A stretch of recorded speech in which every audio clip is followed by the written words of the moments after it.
నమస్కారం సామాన్యుడు TV news కి స్వాగతం. ఈనాటి వార్తా విశేషాలు. తిరుమల తిరుపతి దేవస్థానంపై సీఎం చంద్రబాబు సమీక్ష నిర్వహించారు. అమరావతిలో సచివాలయంలో నిర్వహించిన సమీక్ష సమావేశానికి దేవాదాయ శాఖ మంత్రి Anam Ramanarayana Reddy, TTD chairman BR Naidu, EO Shyamala Rao ఉన్నతాధికారులు హాజరయ్యారు. భక్తుల సౌకర్యాలు మెరుగుపరిచినందుకు గత 9 నెలల్లో తీసుకున్న చర్యలపై టీటీడీ అధికారులు సీఎం ఎదుట ప్రజెంటేషన్ ఇచ్చారు. భక్తుల రద్దీ పెరుగుతున్న దృష్ట్యా భవిష్యత్తుతో చేపట్టవలసిన చర్యలపై సీఎం దిశానిర్దేశం చేశారు. దర్శనాలు, వసతితో పాటు వివిధ సేవలపై భక్తుల నుంచి సేకరించిన అభిప్రాయాలపైన చర్చించడం జరిగింది. అలాగే బ్రహ్మోత్సవాలు, రథసప్తమి, వైకుంఠ ఏకాదశి వంటి ప్రత్యేక సమయాలతో పాటు సాధారణ రోజుల్లో భక్తులకి కల్పిస్తున్న సౌకర్యాలపై సీఎం సమీక్షించారు. శ్రీవారి లడ్డు, అన్నప్రసాదంలో తీసుకువచ్చిన మార్పులపై అధికారులు నివేదిక అందజేశారు.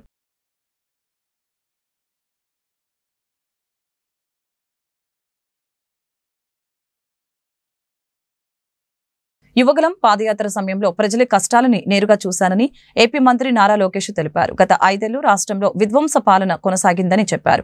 ప్రకాశం జిల్లా పీసీపల్లి మండలం దివాకరపల్లి సమీపంలో రిలయన్స్ సంస్థ ఏర్పాటు చేయనున్న కంప్రెస్డ్ బయోగ్యాస్ ప్లాంట్ కి లోకేష్ శంకుస్థాపన చేశారు. అనంతరం నిర్వహించిన సభలో ఆయన మాట్లాడారు. ఉమ్మడి ప్రకాశం జిల్లా అంటే గుర్తొచ్చేది ప్రేమ, పౌరుషం. ఈ జిల్లాకు సీఎం చంద్రబాబు టీడీపీ అంటే చాలా గౌరవం ఉంది. 2019లో ఎదురుగాలి ఉన్న ఇక్కడ నుంచి 4 టీడీపీ ఎమ్మెల్యేలుగా గెలిపించారు. 2024 ఎన్నికల్లో 10 సీట్లలో విజయం అందించారు. ఈ జిల్లాలో యువగలం పాదయాత్ర ప్రపంచంలో సాగింది. ఉమ్మడి ప్రకాశం జిల్లాకు గత ప్రభుత్వం ఏమీ చేయకపోగా వాటాలు ఇవ్వలేదని ఉన్న సంస్థలని తరిమివేసింది. వైసీపీ హయాంలో తీసుకువచ్చిన ఓ కంపెనీ పేరైనా చెప్పాలని డిమాండ్ చేస్తున్నట్లు తెలిపారు. కూటమి ప్రభుత్వం వచ్చాక ఇప్పటి వరకు 8 లక్షల కోట్ల పెట్టుబడులు ఒప్పందాలు జరిగాయని తెలిపారు. దానికి సంబంధించిన పనులు ప్రారంభించాం. దానిలో భాగంగానే బయోగ్యాస్ ప్లాంట్ ఏర్పాటు చేస్తున్నాం. ఇచ్చిన హామీలు నెరవేరుస్తున్నందుకు గర్వంగా ఉంది. ఈ 5 ఏళ్లలో 20 లక్షల ఉద్యోగాలు ఇవ్వాలన్నది ప్రభుత్వ ఆలోచన అని లోకేష్ తెలిపారు. యువగలం పాదయాత్ర చేసినప్పుడు ఇక్కడ ప్రజల కష్టాలు నేరుగా నేను చూశాను. ప్రకాశం జిల్లాలో యువగలం ఒక ప్రభంజనంగా నడిచింది. వాస్తవంగా ఆంధ్ర రాష్ట్ర చరిత్రలో మార్పు మొదలైందంటే అది 2022లో ప్రకాశం జిల్లాలో జరిగిన తెలుగుదేశం పార్టీ మహానాడని సభాముగా తెలుపుతున్నా. నేను ఆ రోజే చెప్పా, మీరు నా పైన చూపించిన ప్రేమకు రెండింతలు తిరిగి నేను మీకోసం పని చేస్తానని. నేను ఆ రోజే చెప్పా, ప్రకాశం జిల్లా నా గుండెల్లో పెట్టుకుని అభివృద్ధి చేస్తానని. 2014లో రాష్ట్ర విభజన జరిగింది. కట్టుబట్టలతో మెడబట్టి మన అందరినీ బయటికి గెంటేశారు. ఆ కట్టుబట్టలతో మన ప్రయాణం ప్రారంభించాం. ఆనాడు అందరి ఆమోద్యంతో అమరావతియే మన రాజధానిగా ప్రకటించుకున్నాం.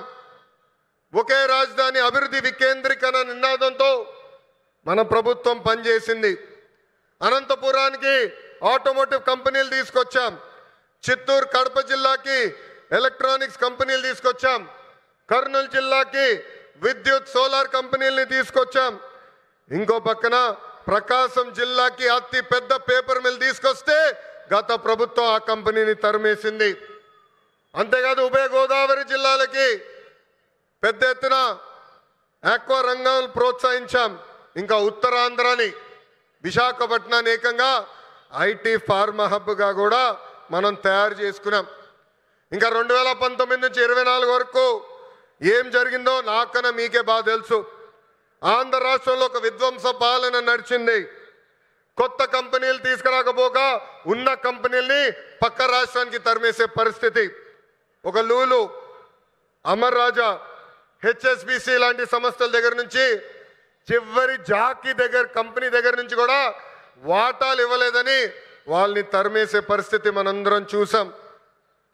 నేను ఆ రోజు ముఖ్యమంత్రిగా ఉన్న పులివెందల ఎమ్మెల్యేకి ఛాలెంజ్ చేశా, మీరు తీసుకొచ్చిన ఒక్క కంపెనీ పేరు చెప్పమని. ఇప్పటికి కూడా అక్కడి నుంచి సౌండ్ రాలా.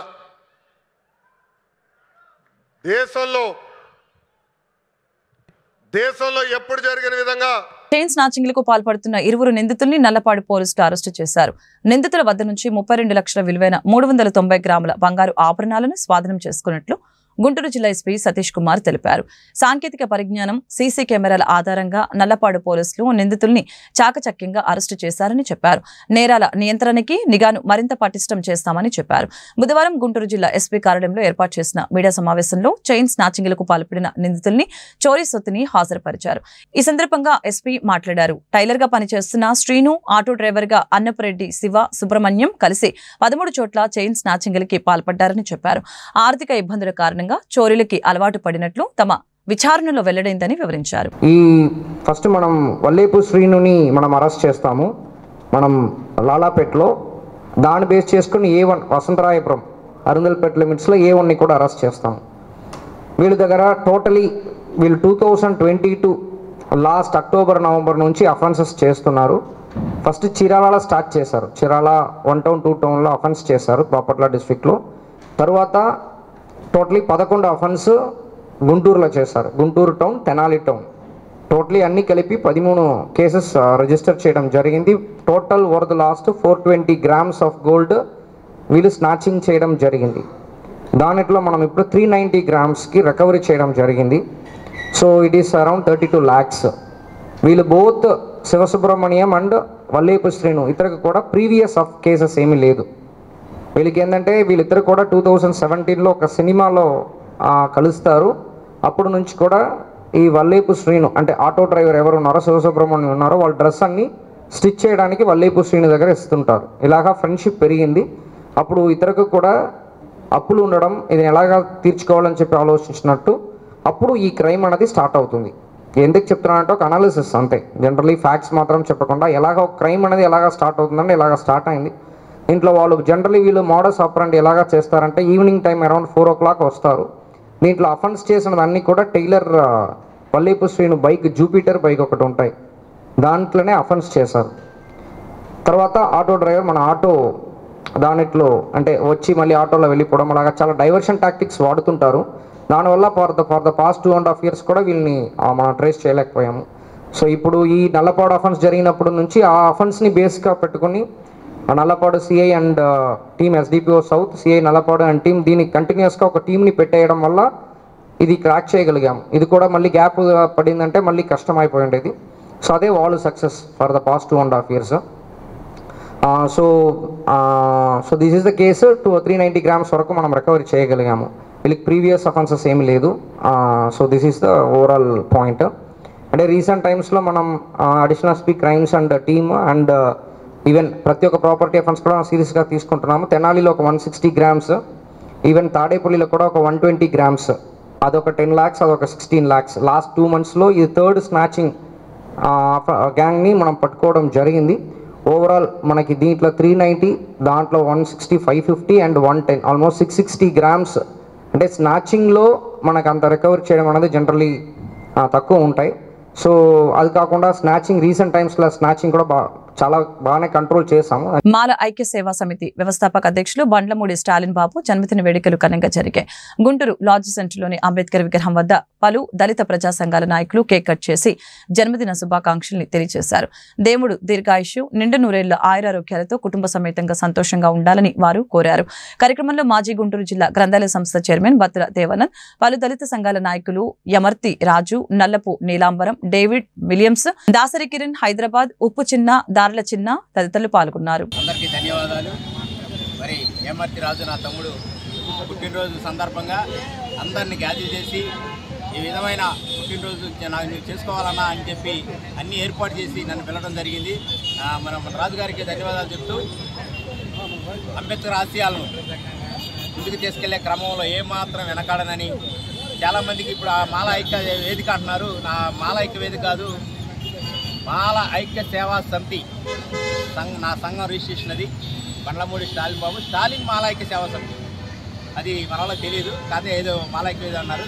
అయితే మాలను అభివృద్ధి చేసే కార్యక్రమంలో నేను ముందుంటానని మీ వచ్చిన వాళ్ళందరికీ కూడా హృదయపూర్వకమైన ధన్యవాదాలు జరుపుకుంటున్నాను. జేబీ ఈరోజు పుట్టినరోజు జరుపుకుంటున్న మరి బండ్లమూడి స్టాలిన్ గారు మాల ఐక్య సేవా సమితి పెట్టి అనేక పేద ప్రజలకి అండదండలుగా ఉండి మరి వాళ్ళకి ఎంతో ధైర్యంగా ఉండి ముందుకు తీసుకెళ్తున్నాడు. నేను ఆ నుండి నీరేళ్ళు వర్తిల్లాలని, అనేక పేద ప్రజలకి అండదండలుగా ఉండాలని చెప్పి అనేక ఆటో యూనియన్కి కూడా ప్రెసిడెంట్గా ఉంటున్నాడు. వాళ్ళ ఆటో యూనియన్ అంటే మరి అనేకమైన పేద ప్రజలు ఉంటారు. వాళ్ళ సమస్యలన్నీ కూడా చక్కగా ముందుకు తీసుకెళ్తూ వాళ్ళ అండదండలుగా ఉండాలని చెప్పి జైపీఎం తెలియజేస్తాను. అలాగే యువనాయకుడు చుక్కా దేవరాజు గారు వచ్చి గ్రీటింగ్ చెప్పాలనుకుంటున్నాను. ఈరోజు అంబేద్కర్ గారి పాదాల చెంత పుట్టినరోజు వేడుకలు జరుపుకుంటున్న మాల ఐక్య వేదిక రాష్ట్ర అధ్యక్షుడు పండ్లమూడి స్టాలిన్ బాబు గారికి జన్మదిన శుభాకాంక్షలు తెలియజేసుకుంటున్నాం. వారు ఎప్పుడూ కూడా నిరంతరం పేద ప్రజలకి, దళిత, ఎస్సీ, ఎస్టీ, బీసీ మైనారిటీ మొత్తానికి కూడా ఎప్పుడు అందుబాటులో ఉండి వాళ్ళ శ్రేయస్సు కోసం పాటుపడాలని, నిండు నూరేళ్లు ఐశ్వర్య ఆరోగ్యరస్తు ఉంటూ పేద ప్రజలకి సేవ చేస్తూ అంబేద్కర్ గారి ఆశయాలను ముందుకు తీసుకెళ్తూ జీవించాలని చెప్పని మనస్ఫూర్తిగా కోరుకుంటూ మరొకసారి జన్మదిన శుభాకాంక్షలు తెలియజేసుకుంటున్నాను. టాలెంట్ ఉన్న ప్రతి ఒక్కరికి సినిమా రంగంలో తప్పక అవకాశాలు లభిస్తాయని ప్రముఖ ఆర్టిస్ట్ ఆకవరపు గిరీశ్వర్, ప్రముఖ గాయని వీర వెంకట జగన్మోహని తెలిపారు. ఈ సందర్భంగా వారు గుంటూరులో మీడియాతో మాట్లాడారు. సొంత టాలెంట్ తో అరవింద అనే వెబ్ సిరీస్ తీగా బాగా ఆదరణ లభించిందని తెలియజేశారు. సొంత టాలెంట్ తో షార్ట్ ఫిల్మ్లు, వెబ్ సిరీస్లు నిర్మించే ఆలోచన చేయాలని ఈ సందర్భంగా తెలియజేశారు. అదేవిధంగా పిల్లల్లో దాగి ఉన్న కళా నైపుణ్యం వెలికి తీసేందుకు తల్లిదండ్రులు ప్రోత్సహించాలని కోరారు. వెబ్ సిరీస్లో యాక్ట్ చేశాను రీసెంట్గా. నేను ఇప్పుడు present first of all media మిత్రులకి, పత్రిక అందరికీ, వచ్చిన వాళ్ళందరికీ థ్యాంక్ యూ వెరీ మచ్. నాకు ఈ ఆపర్చునిటీ ఇచ్చినందుకు మంచి అవకాశం. నేను చెప్పదలుచుకున్నది ఏంటంటే ఇక్కడ కార్యక్రమంలో ప్రెస్ మీట్లో ఫస్ట్ ఆఫ్ ఆల్ నేను చాలా 2.5-3 years నుంచి నేను ఇండస్ట్రీలో చేస్తున్నాను. ఫిలిమ్స్ బ్యాక్గ్రౌండ్ ఆర్టిస్ట్గా చేశాను కొన్ని ఫిలిమ్స్. తర్వాత నేను షార్ట్ ఫిల్మ్స్ చేశాను. ఒక 5 to 6 షార్ట్ ఫిల్మ్స్లో యాక్ట్ చేశాను క్యారెక్టర్స్. అండ్ వెబ్ సిరీస్ కూడా మంచిగా ఈ మధ్య అరవింద వెబ్ సిరీస్ అనేది బాగా పాపులర్ అవుతుంది, అందరు చూస్తున్నారు. మెగా ఫిలిం ఛానల్లో శిరీష డి డైరెక్షన్లో ఆవిడ కూడా ఒక డైరెక్టర్ అండ్ యాక్ట్రెస్. తను క్యారెక్టర్ ఇచ్చింది, మంచి క్యారెక్టర్. నా హోప్ అందరూ చూస్తున్నారు, షేర్ చేస్తున్నారు. సో మీరు కూడా అందరూ మెగా ఛానల్లో, యూట్యూబ్ ఛానల్ అనేది లైక్ చేయండి, సబ్స్క్రైబ్ చేసుకోండి. అండ్ మంచి మంచి అవకాశాల కోసం చాలామంది హైదరాబాద్లో చాలామంది కష్టాలు పడుతున్నారు. ఒక డైరెక్టర్ అవ్వాలన్నా, ఒక యాక్టర్ అవ్వాలన్నా, ఏదైనా ఒక సినిమాలో రాణించాలన్నా. సో ప్రజెంట్ ఏంటంటే చాలా డబ్బులు బాగా మోసం చేస్తున్నారు బయట, ఫేక్ సొసైటీ. సో అలా కాకుండా ఏంటంటే మన ఛానల్స్లో మీ పెద్ద పెద్ద TV9, ఇక్కడ మహా న్యూస్, ప్రతి ప్రైమ్ 9 ఛానల్స్, సిటీ ఛానల్స్లో వీళ్ళందరూ వచ్చారు. సో ఇక్కడ ఏంటంటే ప్రతి ఒక్కళ్ళు టాలెంట్ ఉన్నా కూడా అవకాశం రావట్లేదు. ఎంతో కష్టపడి కూడా చాలామంది అవకాశం కోసం ఎదురు చూస్తున్నారు సినిమాల కోసం. సో అలా కాకుండా మంచిగా మనం టీం బిల్డ్ చేసుకొని చిన్న చిన్న ఎదగాలి, చేసుకోవాలి. షార్ట్ ఫిల్మ్స్, మూవీస్లో కనిపించాలి, సీరియల్స్లో అనేది అందరి కళ. సో అది ఎంతవరకు నెరవేరుతుంది అనేది చూస్తుంటే చాలా తక్కువ మంది, ఒక 10% కూడా నెరవేరట్లేదు. సో చాలామంది ఏంటంటే బాగా పాపులర్ అవుతున్నారు, ఇన్స్టా రీల్స్ అని, సోషల్ మీడియా, యూట్యూబ్ అని, ఫేస్బుక్ అని. అలా కాకుండా మనం మంచి స్టోరీ రాసుకొని మనం తీసి మంచిగా రేపు మన డైరెక్టర్ గారి, ప్రొడ్యూసర్స్కి, దిల్ రాజు గారికి అయినా, మన పూరి జగన్నాథ్ గారికి, మన త్రివిక్రమ్ గారికి, వీళ్ళకి రాజమౌళి గారికి, వీళ్ళందరికీ మనం చేయాలంటే వాళ్ళకి ఏదో ఉండాలి మనలో. సో వాళ్ళ దగ్గరికి వెళ్ళాలంటే మనం ఏదో ఒకటి మంచిగా చేసి, క్యారెక్టర్స్ కానీ మంచిగా డైరెక్షన్ చేసి వాళ్ళకి చూపిస్తే వాళ్ళకి మనకి సినిమాలో అనేది ఛాన్సెస్ అనేది ఉంటుంది. సో మనం కృషి చేయాలి. అంతకంటే ముందు మనకి టాలెంట్, ఎంకరేజ్మెంట్ ఉండాలి, ఫ్యామిలీ మెంబర్స్ సపోర్ట్ ఉండాలి, ఫస్ట్ ఆఫ్ ఆల్ ఫైనాన్షియల్గా సపోర్ట్ ఉండాలి, ప్లస్ బ్యాక్గ్రౌండ్ ఉండాలి. ఇంకా చాలా మనం అనుకున్నవి చేయాలంటే చాలా కష్టపడాలి. సినిమా ఇండస్ట్రీ అంటే అంత ఈజీ కాదు. కానీ కలాం తల్లి ఎప్పుడు మనం నమ్ముకుంటే ఇండస్ట్రీ అనేది మనకి దారి చూపిస్తుంది ఏదో రకంగా అనేది నేను గట్టిగా నమ్మకం చెప్తున్నాను. ఇంకోటి మనకి కావాల్సింది ఏంటంటే మెయిన్ ఇక్కడ ఒక్కొక్కరు ఒక్కొక్క ఫీల్డ్లో ఉంటారు. కెమెరామ్యాన్ ఒకళ్ళు, అసిస్టెంట్గా ఒకళ్ళు, తర్వాత ఏడీగా పనిచేసిన వాళ్ళు ఉన్నారు. సో చాలామంది చాలా రకాలుగా ట్రై చేస్తారు. మన గోల్ ఏంటంటే ఇద్దరు బాబులు నాకు. పెద్ద బాబు వెబ్ సిరీస్, షార్ట్ ఫిలిమ్స్ అవి చేశాడు, అరవింద. అవి ప్యాషన్ యాక్టింగ్ అంటే. మా బాబుకి ఇలాంటి ఎంతోమంది పిల్లలకి కళల పట్ల అభిమానం ఉన్న వాళ్ళకి డైరెక్టర్స్, ఇండస్ట్రీ మంచి అవకాశాలు ఇవ్వాలని హృదయపూర్వకంగా మనస్ఫూర్తి కోరుకుంటున్నాను. పేరెంట్స్ కూడా చాలా ఎంకరేజ్ చేస్తున్నారు. ఇంకా ఎంకరేజ్ చేసి కళల పట్ల, ప్రాచీన కళల పట్ల ఇంకా అభివృద్ధి రావాలని అందరినీ మనస్ఫూర్తిగా కోరుకుంటున్నాను. పాటలైనా, యాక్టింగ్ అయినా, ఏదైనా కళలు, నాట్యం అయినా పిల్లలకి నేర్పించి మంచి వృద్ధిలోకి రావాలని మనస్ఫూర్తిగా కోరుకుంటున్నాను. పారిశుద్ధ్యం సరిగ్గా లేదని ప్రజలు ఫిర్యాదు చేయడంతో శానిటేషన్ ఇన్స్పెక్టర్పై గుంటూరు తూర్పు ఎమ్మెల్యే ఆగ్రహం వ్యక్తం చేశారు. క్షేత్రస్థాయిలో పారిశుద్ధ్యం పనులు చేయకుండా స్వచ్ఛ సర్వేక్షణ పేరుతో తిరిగితే ఉపయోగం ఏంటని ప్రశ్నించారు. తమాషాలు చేయవద్దని, ఎవరి విధులు వారు నిర్వర్తించాలని తెగేసి చెప్పారు. రాజీవ్ గాంధీ నగర్ 9వ లైన్ ఎక్స్టెన్షన్ రోడ్లో క్షీణించిన పారిశుద్ధ్యంపై స్థానికులు ఎమ్మెల్యేకు ఫిర్యాదు చేశారు. అధికారులు ఓవర్ యాక్షన్ ఆపి ప్రజా సమస్యల్ని పరిష్కరించాలని ఆదేశించారు. తానే స్వయంగా ఫీల్డ్లోకి వస్తానని తెగేసి చెప్పారు. ఎందుకు ఓడిఎఫ్ టీం ఎందుకు స్వచ్ఛ భారత్ టీం ఎందుకు ఇక్కడ చేయాల్సిన పని చేయకుండా ఓవర్ యాక్షన్ రోజు ఓడిఎఫ్ టీంలు స్వచ్ఛ భారత్ టీంలని ఎక్కడున్నారు మీరు?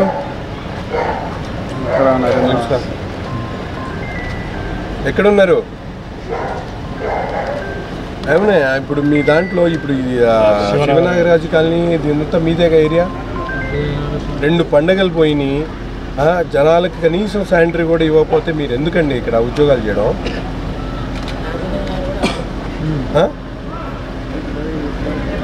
ఎవరు మీ శానిటరీ ఇన్స్పెక్టర్? ఇక్కడికి వచ్చాం, సెక్రటరీ లేడు, శానిటరీ ఇన్స్పెక్టర్ లేడు. రేపటి నుంచి ఫీల్డ్కి వస్తాం, మీకు చెప్తాను లేడు ఒక్కొక్కటి. గుంటూరు తూర్పు నియోజకవర్గాన్ని మోడల్ నియోజకవర్గంగా తీర్చిదిద్దుతామని ఎమ్మెల్యే మహమ్మద్ నజీర్ స్పష్టం చేశారు. ఆ దిశగా అభివృద్ధి పనులు శరవేగంగా జరుగుతున్నాయని పేర్కొన్నారు. బుధవారం వసంతరాయపురం, రాజీవ్ గాంధీ నగర్లో పలు అభివృద్ధి పనులకి గుంటూరు ఇన్ఛార్జి మేయర్ షేక్ సజీలాతో కలిసి ఎమ్మెల్యే శంకుస్థాపన చేశారు. ఈ మేరకు ఎమ్మెల్యే మాట్లాడారు. గుంటూరు శంకర్ విలాస్ ఫ్లైఓవర్ బ్రిడ్జి పునర్నిర్మాణం నేపథ్యంలో ట్రాఫిక్ సమస్య లేకుండా ప్రత్యామ్నాయ రోడ్డు మార్గాలను అభివృద్ధి చేస్తున్నామని వివరించారు. అలాగనే స్లమ్ ఏరియాలో మెరుగైన మౌలిక వసతులతో పాటు కనీస సౌకర్యాలు కల్పిస్తున్నామని పేర్కొన్నారు. కార్యక్రమంలో కూటమి నాయకులు పాల్గొన్నారు. అతి దగ్గరలో ఉన్నటువంటి గుంటూరు నగరంని పూర్తిగా అభివృద్ధి చేసేటువంటి ఆలోచనతో గుంటూరు నగరంలో ఉన్నటువంటి ప్రతి ఒక్క వీధిని కూడా సీసీ రోడ్లతో పూర్తిగా అభివృద్ధి చేసేటువంటి కార్యక్రమాన్ని ఈరోజు నగరపాలక సంస్థ పెద్ద ఎత్తున చేపడుతున్నటువంటి పరిస్థితి.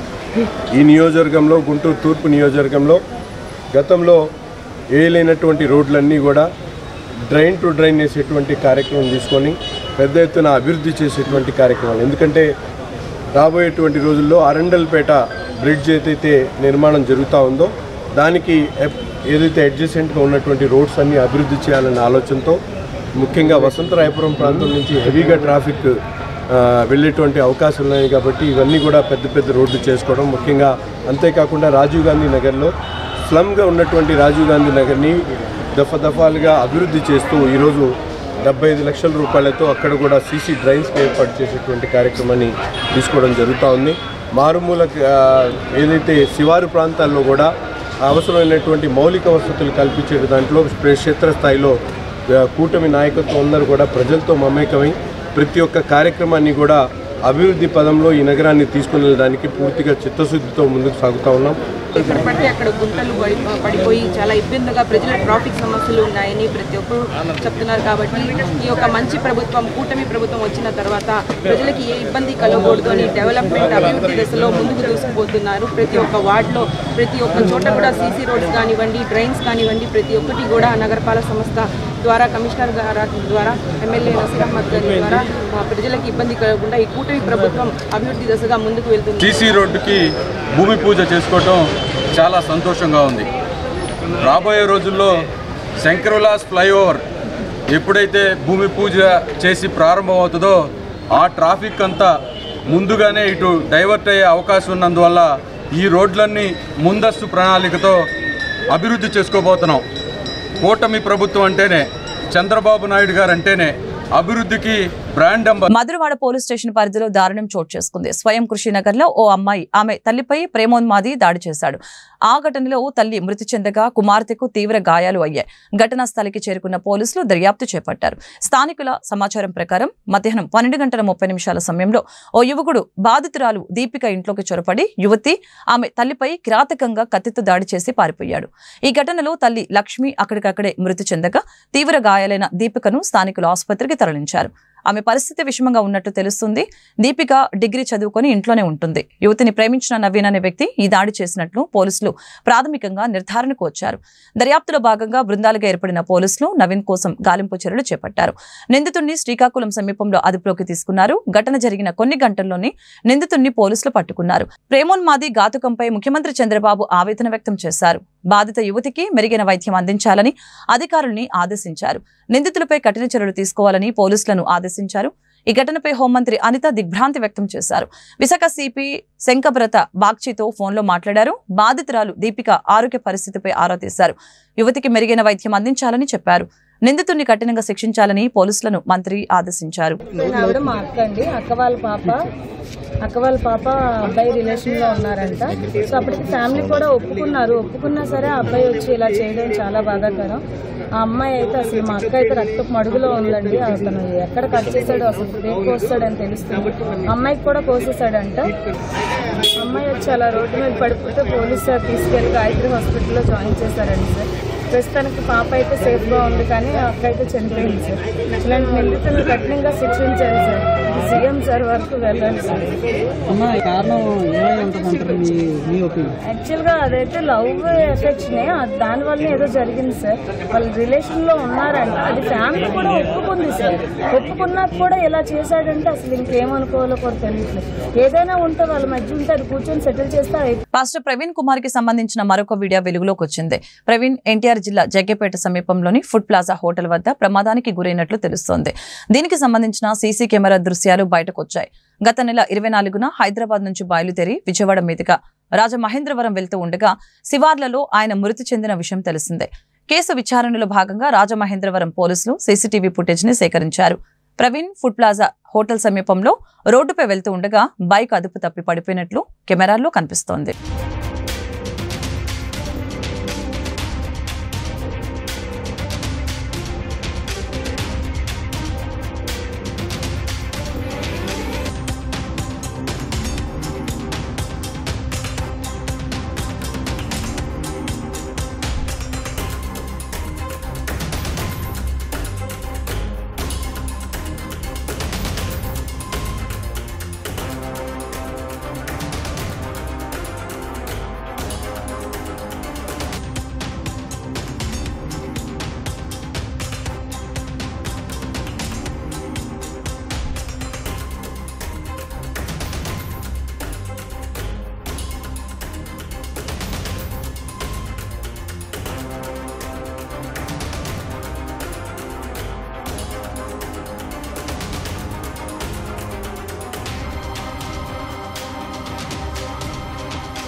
విద్య ద్వారానే ఉజ్వల భవిత సాధ్యమని గుంటూరు పశ్చిమ ఎమ్మెల్యే గల్లా మాధవి స్పష్టం చేశారు. పోటీల ద్వారానే సృజనాత్మకమైన వెలుగులోకి వస్తుందని తెలిపారు. గుంటూరు బ్రాడీపేటలోని పెన్షనర్స్ భవన్లో అమరావతి ఎడ్యుకేషనల్ హబ్ ఆధ్వర్యంలో నేషనల్ ఒలింపియాడ్ ప్రైజ్ డిస్ట్రిబ్యూషన్ కార్యక్రమంలో గుంటూరు పశ్చిమ ఎమ్మెల్యే గల్లా మాధవి పాల్గొన్నారు. ఈ సందర్భంగా ఎమ్మెల్యే మాట్లాడుతూ అనేక విభాగాల్లో ప్రతిభ చూపిన విద్యార్థుల్ని అభినందించారు. విద్యాపరంగా ఏ పోటీనైనా ధైర్యంగా ఎదుర్కొనేందుకు విద్యార్థులు సిద్ధంగా ఉండాలని తెలిపారు. అమరావతి ఎడ్యూ హబ్ వారు రాష్ట్ర వ్యాప్తంగా కూడా ఈ ఒలింపియాడ్స్ని నిర్వహించి పిల్లల్లో వారి ఎక్సలెన్స్ని పెంచేలాగా ఈ కాంపిటీషన్స్ పెట్టడం, వాళ్ళందరికీ కూడా ఈరోజు అవార్డ్ డిస్ట్రిబ్యూషన్స్ చేయడం, దానికి నన్ను పిలవడం చాలా ఆనందకరంగా ఉంది. ఎన్నో విభాగాల్లో మ్యాథ్స్, సైన్స్, అదేవిధంగా ఇటు colouring, English, GK and drawing competitions పెట్టడం జరిగింది. చాలా వాళ్ళ ప్రతిభని పిల్లలందరూ కూడా కనబరిచారు. వాళ్ళందరికీ వాళ్ళ పురస్కారాలు అందించడం చాలా ఆనందంగా ఉంది. ఇంకా మరిన్ని విభాగాల్లో వీళ్ళు ముందుకు వెళ్లాల్సిందిగా నేను కోరుకుంటూ ఉన్నాను. అదేవిధంగా వాళ్ళని రిక్వెస్ట్ చేయడం జరిగింది. ఎస్ఏ కాంపిటీషన్స్, అదేవిధంగా ఎలక్ట్యూషన్ కాంపిటీషన్స్ కూడా పెట్టాలి. పిల్లల్లో ఆ ఎక్సలెన్స్ని బయటికి తీసుకురావాలి. సాఫ్ట్ స్కిల్స్లో బాగా దృష్టి పెట్టి ఈ స్టేజ్ ఫియర్ లాంటివన్నీ కూడా ఈ వయసు నుంచే వాళ్ళలో భయం లేకుండా క్రియేట్ చేయాలి, తీసుకురావాలి అని చెప్పి వాళ్ళని కోరడం జరిగింది. ఇన్ని 6 రాష్ట్రాల్లో వీళ్ళు నిర్విరామంగా ఈ యొక్క ప్రోగ్రామ్ని కండక్ట్ చేసి ముందుకు వెళ్తున్నారు. నిజంగా అభినందనీయము. ఇలాంటి కార్యక్రమాలు మరెన్నో జరగాలి. పిల్లలందరూ కూడా వీటిని స్ఫూర్తిగా తీసుకొని ఇంకొంతమంది ఎక్కువగా పార్టిసిపేట్ చేయాలి అని చెప్పి నేను కోరుకుంటున్నాను. బాలబాలికల్లో సృజనాత్మకతని ముందుకు తీసుకురావడానికి, పోటీతత్వాన్ని పెంపొందించడానికి అమరావతి ఎడ్యుకేషన్ హబ్ ద్వారా మిత్రుడు లక్ష్మణరావు చేస్తున్న కృషి అభినందనీయం. 6 రాష్ట్రాల నుంచి వందలాది హై స్కూల్స్లో, ఎలిమెంటరీ స్కూల్స్లో ఈ పోటీలు నిర్వహించి ఈరోజు గుంటూరులో 150 మంది విజేతలు ఇక్కడికి హాజరు కావటం, వారందరూ అవార్డులు తీసుకోవటం, సర్టిఫికేట్స్ తీసుకోవటం చాలా గొప్ప పరిణామం. చిన్న వయసు నుంచి విద్యార్థుల్లో మంచి ఆలోచనలు, మంచి లక్ష్యాలు, గమ్యాలని రూపొందించుకొని ముందుకు పోవడానికి ఈ పోటీలు, ఈ ఫంక్షన్ ఉపయోగపడుతుందని ఆశిస్తున్నాను. Founder Amaravati Ed hub. మనం నేషనల్ వైడ్గా లాస్ట్ 6 ఇయర్స్ నుంచి mathematics, science, English, GK, drawing, handwriting ఇలా 6 సబ్జెక్టుల్లో అనేక స్కూళ్ళల్లో దాదాపు 200 స్కూల్స్లో ఈ ఎగ్జామ్స్ కండక్ట్ చేయడం జరిగింది.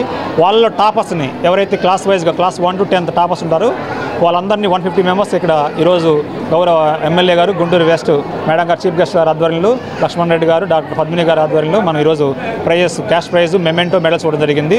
ఈ ప్రోగ్రామ్కి వచ్చేసిన అందరికీ, మీడియా మిత్రులకి, అలాగే పేరెంట్స్కి, స్టూడెంట్స్కి అందరికీ ధన్యవాదాలు తెలియజేస్తున్నాం. United electricity contract workers union ఆధ్వర్యంలో విద్యుత్ కాంట్రాక్టర్ కార్మికుల సమస్యల పరిష్కారం కోసం ఏప్రిల్ 7వ తేదీన ఏపీ సిపిడిసిఎల్ విజయవాడ విద్యుత్ భవనం వద్ద జరిగే ధర్నాను జయప్రదం చేయాలని యూనియన్ జిల్లా గౌరవ అధ్యక్షులు బి లక్ష్మణరావు, జిల్లా ప్రధాన కార్యదర్శి జి నాగరాజులు పిలుపునిచ్చారు. బుధవారం స్థానిక బ్రాడీపేటలోని సిఐటియు నగర కార్యాలయంలో ఏర్పాటు చేసిన మీడియా సమావేశంలో ధర్నాకి సంబంధించిన వాల్ పోస్టర్ ని యూనియన్ నాయకులు ఆవిష్కరించారు. ఈ సందర్భంగా విద్యుత్ కాంట్రాక్ట్ కార్మికులు ఎదుర్కొంటున్న సమస్యలపై వారు ప్రస్తావించారు. కార్యక్రమంలో సిఐటియు నగర ప్రధాన కార్యదర్శి B Muthyala Rao, united electricity contract workers union జిల్లా అధ్యక్షులు జి పవన్, జిల్లా కోశాధికారి రాంబాబు తదితరులు పాల్గొన్నారు. నా పేరు Nagaraju, United electricity contract workers union జిల్లా కార్యదర్శి. United electricity contract workers union రాష్ట్ర కమిటీ పిలుపు మేరకు ఈ నెల 7వ తారీఖున విజయవాడ కార్పొరేట్ సిఎండి ఆఫీస్ ముందు ధర్నా కార్యక్రమం చేపట్టాలని అన్ని 3 కంపెనీల్లో 7వ తారీఖు ధర్నా కార్యక్రమాలు రాష్ట్ర వ్యాప్తంగా సిఎండి ఆఫీస్ ముందు జరుగుతున్నాయి. అందులో భాగంగా కృష్ణా, గుంటూరు, ప్రకాశం 3 జిల్లాలు కలిపి విజయవాడ కార్పొరేట్ ఆఫీస్ అయిన సిఎండి కార్యాలయం వద్ద 7వ తారీఖు గుంటూరు జిల్లా నుంచి కూడా పెద్ద ఎత్తున కార్మికులు తమ హక్కుల సాధనకై, ఫెయిడాలేసు, వాచ్మెన్, షిఫ్ట్ ఆపరేటర్ ఇలా తదితర డిమాండ్ల సాధనకై ఈ నెల 7వ తారీఖున గుంటూరులో ఉన్న కార్మికులందరూ కూడా పెద్ద ఎత్తున వారి హక్కుల సాధనకై సిఎండి ఆఫీస్ ముందు ధర్నాకి హాజరు కావాలని United electricity contract workers union state committee మరియు జిల్లా కమిటీ పిలుపునిస్తుంది. అందరూ తమ హక్కుల సాధనకై రావాల్సిగా కోరుతున్నాము. కాంట్రాక్ట్ వర్కర్స్ సమస్యల పరిష్కారం కోసం 7వ తారీఖున సిఎండి కార్యాలయం వద్ద ధర్నా చేపట్టబోతా ఉన్నాం. ఈ ధర్నాలో కార్మికులు పెద్ద ఎత్తున పాల్గొనాలని చెప్పి పిలుపునిస్తా ఉన్నాం. 2012లో పిఆర్సీ పెంచిన తర్వాత ఆ ఏరియర్స్ని ఇంతవరకు కార్మికులకు ఖాతాలో జమ చేయలేదు. కాబట్టి తక్షణమే ఏరియర్స్ని వెంటనే ఇవ్వాలని చెప్పేసి, అదేవిధంగా షిఫ్ట్ ఆపరేటర్లుగా పనిచేస్తున్నటువంటి వాళ్ళకి వేతనాల మధ్య వ్యత్యాసాలు ఉన్నాయి. వేతనాల మధ్య వ్యత్యాసాలు వెంటనే తొలగించి అందరికీ సమాన పనికి సమాన వేతనం ఇవ్వాలని చెప్పేసి కోరుతా ఉన్నాం. వీటన్నిటితో పాటు ఈరోజు పెద్ద ఎత్తున మా ప్రభుత్వం వస్తే కాంట్రాక్ట్ కార్మికులను ఆదుకుంటామని చెప్పేసి కొత్త ప్రభుత్వం, కూటమి ప్రభుత్వం హామీ ఇచ్చింది. ప్రభుత్వం వచ్చి ఇప్పటికి 10 నెలలు అవుతా ఉంది. కాంట్రాక్ట్ కార్మికుల సమస్యలు కనీసం చర్చకు కూడా రానటువంటి నేపథ్యంలో ఈ సమస్యలన్నీ చర్చించాలని చెప్పేసి తెలంగాణ ప్రభుత్వం ఏదైతే 43,000 వేతనం ఇస్తుందో ఆ విధంగా ఇక్కడ డైరెక్ట్ పేమెంట్ ఇవ్వాలని చెప్పేసి కూడా కార్మికులు కోరుతా ఉన్నారు. ఈ సమస్యలేవి చర్చకు రాని కారణంగా 7వ తారీఖు జరిగేటటువంటి ధర్నాలో కార్మికులు తమ గొంతును వినిపించడం కోసం పెద్ద ఎత్తున కదిలి రావాలని కార్పొరేట్ సంస్థలకి మోడీ ప్రభుత్వం దాసోహం అయిందని సిపిఐ జిల్లా కార్యదర్శి జంగల అజయ్ కుమార్ ఆరోపించారు. భారతదేశం అన్ని రంగాల్లో బలహీనపడిందని ఆందోళన వ్యక్తం చేశారు. కేంద్ర ప్రభుత్వ ప్రజా వ్యతిరేక విధానాలకు నిరసనగా సిపిఐ ఆధ్వర్యంలో దేశవ్యాప్తంగా ప్రచార ఆందోళన కార్యక్రమాలు కొనసాగుతున్నాయని తెలియజేశారు. బుధవారం గుంటూరు లాడ్జ్ సెంటర్ అంబేద్కర్ విగ్రహం వద్ద ఈ కార్యక్రమం ప్రారంభమైంది. ఈ సందర్భంగా జంగల అజయ్ కుమార్ మీడియాతో మాట్లాడారు. మోడీ పాలనలో అనేక సమస్యలతో భారతదేశం సతమతమవుతుందని ఆరోపించారు.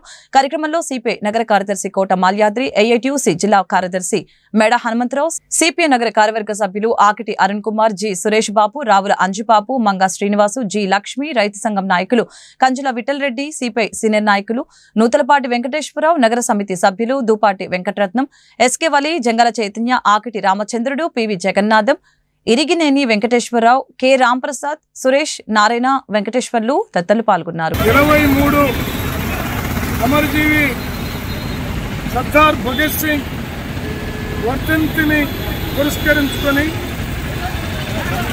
ఏప్రిల్ 14వ తేదీ అంబేద్కర్ జయంతి వరకు కార్యక్రమాలని దేశవ్యాప్తంగా నిరసనాందోళన కార్యక్రమాలని నిర్వహిస్తూ ఉన్నాం.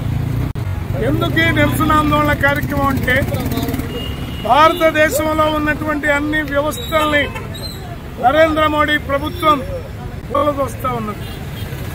ఇవాళ దేశంలో మైనారిటీలకి భద్రత లేని, మైనారిటీ హక్కులకి భద్రత లేని, మైనారిటీ ఆస్తులకు భద్రత లేని వక్ఫ్ సవరణ చట్టాన్ని తీసుకొని రావటం అనేది నరేంద్ర మోడీ ఆర్ఎస్ఎస్ భావజాలానికి నిదర్శనమని ఖచ్చితంగా చెప్తా ఉన్నాం. అలాగే నరేంద్ర మోడీ ఎన్నికల్లో అధికారంలోకి రాకముందు ఇంటికో ఉద్యోగం ఇస్తా అన్నాడు. 100 రోజుల్లో ధరలు తగ్గిస్తామని చెప్పాడు. రైతుల్ని ఆత్మహత్యల నుంచి రక్షించి దేశంలో వ్యవసాయ రంగ అభివృద్ధికి అనేక పథకాలను ప్రవేశపెడతామని చెప్పారు. అలాగే నిరుద్యోగులు లేని భారతాన్ని సృష్టిస్తానని, అందుకు విదేశాల్లో ఉన్నటువంటి నల్లధనాన్ని తీసుకుని వచ్చి ఇక్కడ పెట్టుబడులు పెట్టి పరిశ్రమలు పెడతానని చెప్పారు. వీటిల్లో ఒక్కటంటే ఒక్కటి కూడా అమలు జరుపుని అబద్ధాల ప్రధానమంత్రి ఎవరన్నా ఉన్నారంటే ప్రపంచ చరిత్రలో అబద్ధాల పోటీ పెడితే నరేంద్ర మోడీకి ఫస్ట్ ప్రైజ్ రావటం పక్కా అని చెప్పి ఈ సందర్భంగా తెలియజేస్తున్నారు. అలాగే నరేంద్ర మోడీ వచ్చిన తర్వాత మనుషుల మధ్య వైషమ్యాలు రెచ్చగొట్టి హిందువులని, క్రైస్తవులని, బౌద్ధులని, జైనులని రకరకాల పద్ధతుల్లో భావజాలాలపైన దాడి జరుగుతూ ఉంది. మణిపూర్లో జరిగిన ఘోర ఉదంతం మనం మర్చిపోకముందే మళ్ళీ వక్ఫ్ పేరుతోటి ఈ బిల్లు రావటం దారుణమైనటువంటి విషయం. రోజు రోజుకి పెరుగుతున్న ధరలకి అద్దే లేకుండా పోతూ ఉన్నది. పారిశ్రామిక రంగం, ఆర్థిక రంగం మొత్తం గౌతమ్ అదానీ, ముఖేష్ అంబానీకి ఇంకా. ఈ వార్తలు ఇంతటితో సమాప్తం. మరొక బులెటిన్లో మళ్ళీ కలుద్దాం. నమస్కారం.